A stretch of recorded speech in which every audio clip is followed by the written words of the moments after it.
여러분 안녕하세요. 그때 그 날씨 유다현입니다.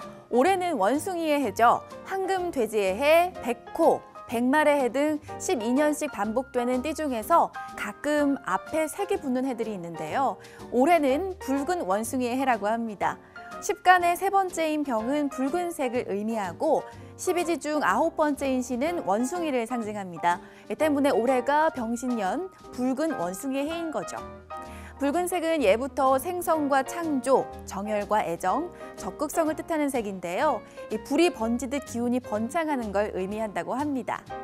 원숭이는 꾀가 많고 또 재능이 많은 동물이니까 붉은색과 원숭이가 만나 있는 올해는 뭔가 변화무쌍한 한 해가 될 것 같죠? 오늘은 97년으로 돌아가서 그때 날씨는 어땠는지 살펴보겠습니다. 네, 해맑게 웃고 있는 아이들이 나와 있는 사진 한 장이 보입니다. 내용을 살펴보면요. 추운 겨울이 신나요 라는 제목과 함께 붙어 있는데 동장군이 기생을 부린 새해 연휴가 끝난 3일 얼어붙은 개울에서 마을 어린이들이 미끄럼틀을 타며 마냥 즐거워하고 있다라고 나와 있습니다. 서로를 끌어주고 밀어주며 즐겁게 얼음 미끄럼을 타고 있는 모습인데요. 신정 연휴 동안 추위가 기승을 부려서 강 또 개울 할 것 없이 모두 꽁꽁 얼려버렸나 봅니다. 어릴 때 눈이 내리는 것과 또 얼어붙은 개울은 겨울을 기다리게 하는 가장 큰 매력이었습니다.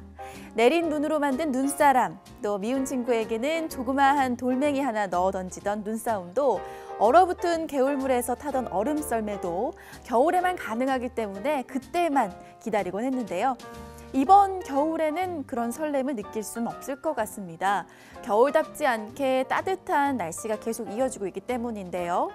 이 반짝 추위가 몰려오는가 싶더니 곧바로 풀이 죽어서 초봄같이 포근해지는 날씨가 이어지고 있습니다. 동장군 실종의 겨울 축제들이 전전긍긍하고 있는데요. 유명 축제들이 개막을 앞두고 속속 취소되는가 하면 개최 예정이던 축제들도 날씨 변화를 예의주시하고 있습니다. 주요 겨울 축제인 홍천강 꽁꽁 축제를 비롯해서 가평 자라섬 싱싱 겨울 축제, 무주 남대천 얼음 축제, 인제 빙어 축제 등이 이미 취소가 됐습니다. 요즘 어린이들은 도시에 살다 보니 이런 놀이 문화를 잘 모르잖아요. 아이들에게 이런 놀이를 알려주고 싶은 부모들이 아이들을 데리고 이런 축제들을 찾곤 하는데 올해는 그것조차 불가능해졌습니다.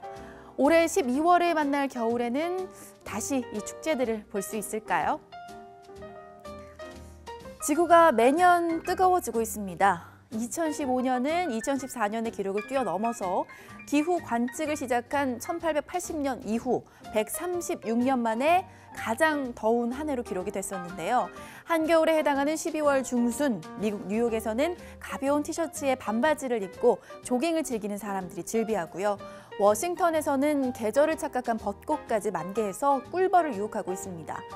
2014년에 이어 2년 연속 지구 최고 기온을 갈아치웠는데요. 이 기록 역시 올해 깨질 가능성이 큽니다.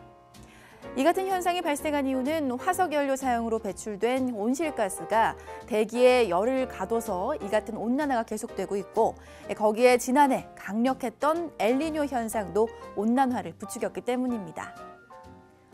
지난해 열렸던 파리 기후협정을 통해 세계 195개국은 탄소 배출을 줄여 기온 상승폭을 산업화 이전 대비 2도 아래로 억제한다는 합의안을 내놨습니다. 과연 이게 이루어질지 모르겠지만 점점 뜨거워지는 지구를 식히기 위한 노력이 결실을 맺지 못한다면 올해에도 전 세계는 가뭄과 폭우, 폭설 같은 자연의 재앙에 시달릴 수밖에 없을 것으로 보입니다. 결론은 어느 한 나라가 또 누구 하나가 해결할 수 있는 문제가 아니라 모두 함께 노력해야 해결할 수 있겠죠? 지금까지 그때 그 날씨의 유다현이었습니다.